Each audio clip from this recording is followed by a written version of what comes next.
cellist Marcy Rosen, it's so good to see you again. Thank you. You too. Thank you. What does it mean to you to come back to Marlboro music summer after summer?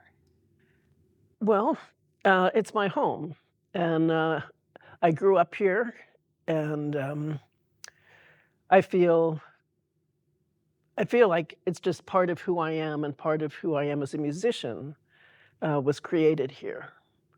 Um, Can I ask, how old were you the first time you came here? I was 18. 18. Well, the first time I came it was 1975, um, and I came for about 5 years at that time. There wasn't a time limit on how long you could come back for.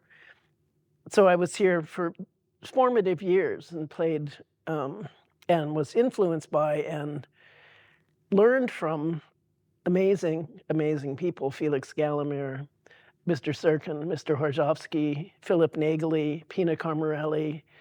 And when you say Mr. Serkin, you don't mean Christopher, who's now No, the I mean chairman of the Rudolf board. You mean Serkin. Rudolf Serkin. Rudolf Serkin, who was one of the founders. one of the founders, and who was the president of Curtis at the time, and I was a Curtis student. That kind of interaction in small chamber groups between junior artists and senior artists, I mean, that's part of the heart of the Marlboro ethos. It is. And yeah, it is. And you've now experienced that from all different sides. How has your Marlboro experience evolved over the years? Well, when I first came back, I wanted to come back, and I was in my 30s. And I talked with Tony Cecchia, who was the manager of the place basically at that point.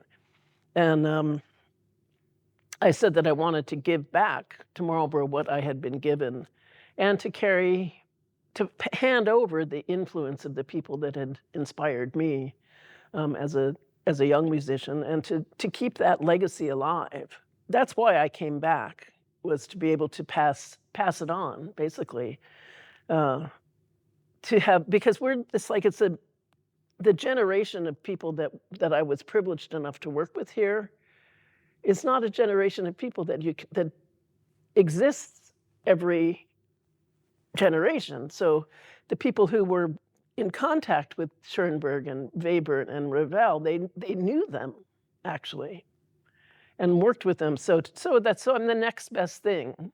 I'm like, and then hopefully to transfer that legacy to new generations of young musicians is what my personal goal has been in coming back here.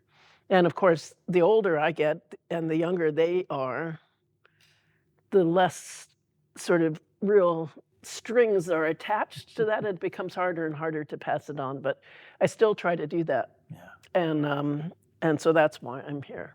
So when you're in a group now with junior musicians, do you talk directly about your experience of having played with Rudolf Serkin and Felix Gallimere, or do you just pass it on through the music making itself? A little bit of both.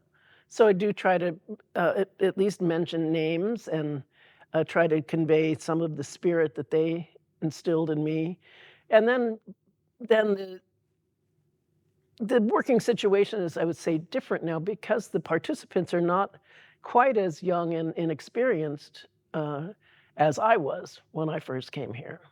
So the average age of the participants is not 18 anymore. It's more mid-20s or even late 20s. And it's hard to call them inexperienced, because most of them have incredible careers already, doing amazing things, which was not the case when I was 18 years old. They didn't have an incredible career. Right. But still, that part was still yet to come, and then so the molding of influence was still very direct in my case back then. So. You know, we don't often talk about this out loud, but it really is part of the DNA of this art form that we call classical music, is that the people who founded this institution more than 70 years ago knew and worked with people like Maurice Ravel and Arnold Schoenberg, and left Europe and came here. Right. And they taught you. And now you're teaching the next generation. And there is this passing of the baton and this thread that connects us rather directly to the people we think of as the great icons. And it goes back, and then Ravel worked with other people, and it doesn't take too many layers to say, oh, well, my teacher's teacher studied with Beethoven. Right.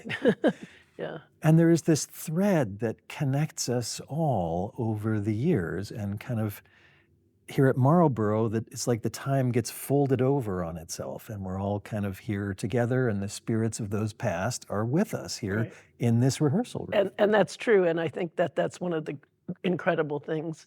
So if you look back in a little closer, and also now one of our artistic directors is Jonathan Biss. So Jonathan came here as a 16-year-old, and so in 1997 was his first summer here, and I was already here.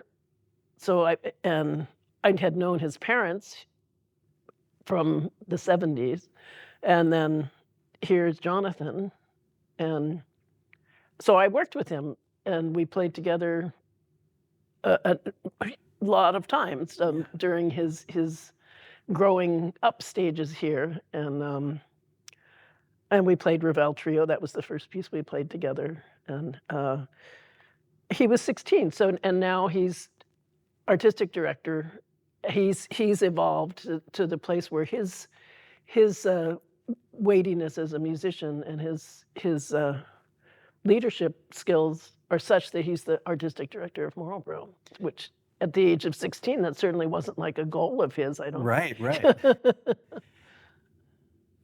In a way, Marlboro, on one level anyway, Marlboro music never changes, because it's always about seniors and juniors finding each other, working together, sharing the wisdom of the past, but seniors also learning from juniors in a way too. Mhm. So in a way, it never changes, but what has changed over the years at Marlboro Music in your perspective? Well, I think it's evolved. I don't know the change. Change, it's not like it's different Mm. than it was. There are still families full of, fantastic number of small children growing up here. Um, there's a slightly, although I have to say that now Jonathan and Mitsuko are bringing back a more European influence to the festival, which is great. In terms of repertoire? In terms of seniors coming from Ah, Europe. ah, So it's not all Americans, and that's great. But I think that what hasn't changed is the level of the performance, but the ability of the players has increased like amazingly.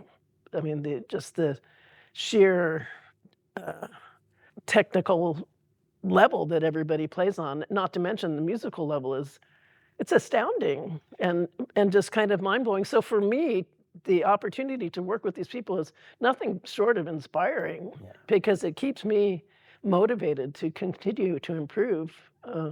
And believe me, I practice a lot while I'm here. Yeah. Yeah, that's something I've been noticing too, is 20-somethings are playing at a higher and higher level.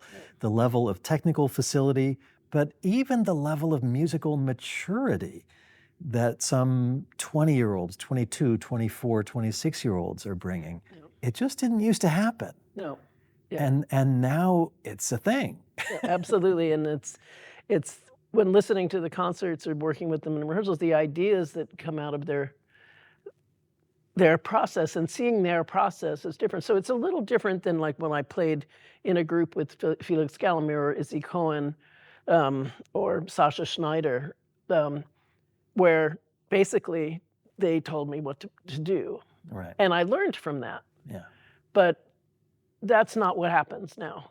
It's not like they wait for me to say, play it, play it like this, and honestly, I don't want that to be the way it works. Mm. So I think it becomes a more of a communicative and shared experience.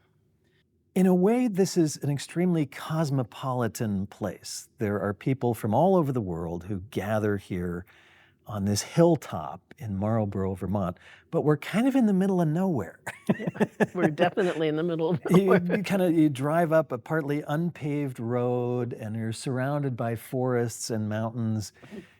Does that remoteness itself contribute to the Marlboro experience? Oh, absolutely, because the community is so close. I mean, we grow to be extremely close during the summer. We rely on each other. This is it. Everybody lives on campus. Everybody lives here. Everybody eats together. Everybody plays together. We all attend concerts together. We do everything together. If there's an outing for a meal, we're all going. Yeah. So this is our community. So it's sort of a culture shock to go back to real life after here. But what happens is then coming back the next year, it feels like you never left. No matter what you've done for that whole 9 months in between, it feels like yesterday. So when I drive, it's just like I'm here. Suddenly I'm here, and my other life is somewhere else. But then you go back to it. It's like, what just happened? Yeah. Marlboro is kind of its own planet with its own time frame, its own frame of reference. Right. A week can pack in about a year's worth of living here. So, and that's what it feels like. And I think that's true of a lot of festivals, actually, because they're small and intense, and so you feel like that. But 7 weeks is a very long time. Yeah. And to be able to spend those 7 weeks in this beautiful place with dozens of people of all different ages who are all devoted to the same thing. It's quite an extraordinary place and group of people and institution. Right. So yeah, you find everybody that's where you feel comfortable because everybody's just like you know. Yeah. No matter where they come from, no matter ethnic background, linguistic background, the place they grew up, everybody's like you because they're all devoted to this art form. Marcy, it's so good to see you again. Oh, Marcy Rosen, thank you very much for speaking with me. Thanks for having me.